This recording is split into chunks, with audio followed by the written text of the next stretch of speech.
In relationships, when you want to get back together, the biggest mistake is rushing to solve problems. Especially when the relationship is still tense, the more you try to explain, the more annoyed they get with you. Many people think that clearing up the conflict and apologizing will make everything okay. But you've got the order wrong. It's not that communication solves the problem first, then you get back together. Rather, the relationship has to ease up and emotions have to relax before you get a chance to talk about the issues. No matter how logical you sound, they might not want to listen, especially when they're already resistant to you and want to get away from you. Your explanations will just come across as harassment. The more you try to fix things, the more they want to run away. At this point, you're not communicating. You're losing emotional control and trying to comfort yourself. You cry and say, "Can we go back to how things were?" But what they hear is emotional manipulation. You think you're trying to win them back, but you're actually putting pressure on them. Some people say, "How can we continue if we don't solve the problem?" But you need to understand that right now, you're not trying to solve the problem. You yourself are the problem they most want to solve. What annoys them isn't your misunderstanding, but the pressure you as a person bring. Your constant explaining, pleading, and proving will only deepen their desire to escape. The more you push,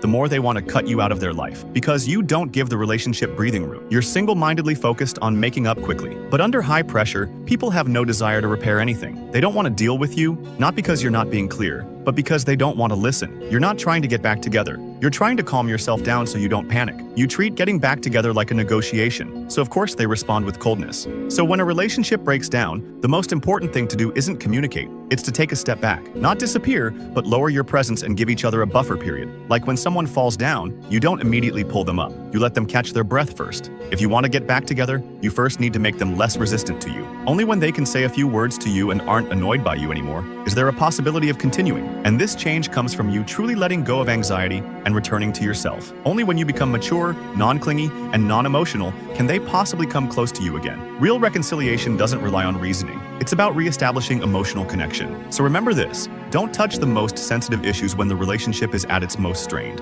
Fix the atmosphere first, then talk about misunderstandings. That's when it makes sense. Only when they're willing to come close to you do you have the right to talk about your future together.